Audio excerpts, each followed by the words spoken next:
Bonjour et bienvenue dans cette vidéo dédiée aux comptes utilisateurs et aux classes que vous pouvez retrouver dans les applications de l'eSpaceDeck. Ces comptes utilisateurs et ces classes vous permettent de créer des sessions d'apprenants spécifiques afin d'assurer un suivi efficace de la progression des apprenants. Dans cette vidéo, nous allons voir dans un premier temps comment créer et configurer les classes et les comptes utilisateurs, puis nous verrons dans un second temps comment les utiliser au quotidien dans vos apprentissages. Commençons par la création et la configuration. C'est dans le menu Activités, puis dans Tableau de bord des utilisateurs que vous pouvez paramétrer les classes et les comptes utilisateurs. Par exemple, si vous êtes un professeur du bac pro pilote de ligne de production et que vous avez une classe de terminale et une classe de première, vous pouvez créer chacune de ces classes. Créez votre première classe en cliquant sur Ajouter une classe, puis indiquez les renseignements de votre classe. Créez ensuite votre seconde classe en répétant cette même procédure. Pour enseigner les utilisateurs dans chaque classe, vous avez deux possibilités. Soit vous le faites vous-même en amont, ou alors vous laissez les apprenants créer leur propre compte à leur première utilisation.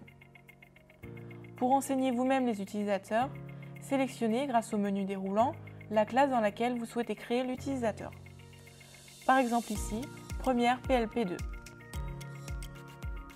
Cliquez ensuite sur Créer un nouvel utilisateur, puis renseignez toutes les informations de l'apprenant. Son nom, son prénom, sa classe et son avatar. Cliquez sur OK pour valider la création. Répétez ensuite cette procédure autant de fois que vous avez d'utilisateurs à créer. Maintenant que ces comptes utilisateurs et ces classes sont créés, nous allons voir comment les utiliser au quotidien dans vos apprentissages. Lors de chaque lancement d'une activité, l'apprenant doit indiquer qui est l'utilisateur. Ici, au lancement, l'utilisateur sélectionné est Emma Leroy. L'apprenant a la possibilité de changer d'utilisateur s'il n'est pas Emma Leroy. Il peut en sélectionner un existant s'il a déjà été créé. Il choisit donc le bon utilisateur dans la liste déroulante. Si l'utilisateur n'a pas encore été créé, l'apprenant peut le créer en cliquant sur « Oui, créer un nouvel utilisateur ». Il faut donc ensuite compléter les informations demandées. Si l'apprenant est bien Emma Leroy, il a juste à cliquer sur « Non, garder l'utilisateur actuel ». Il est ensuite possible à tout moment d'accéder aux paramètres utilisateurs via le menu Applications. On peut ici changer d'utilisateur, modifier les paramètres de l'utilisateur actuel et créer un nouvel utilisateur. Via ce menu Applications, on accède aussi aux paramètres de la classe qui ont été présentés dans la première partie de cette vidéo.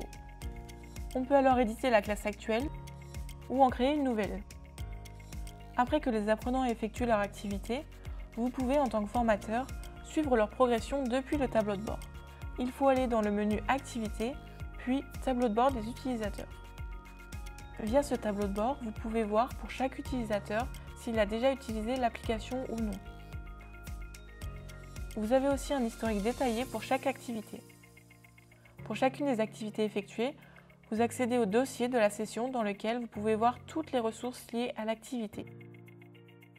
Vous trouvez aussi depuis le tableau de bord le rapport d'activité pour voir les actions effectuées par l'apprenant. Vous savez maintenant comment paramétrer et exploiter les classes et les comptes utilisateurs dans vos applications. Merci d'avoir regardé cette vidéo jusqu'au bout. N'hésitez pas à nous contacter si vous avez la moindre question.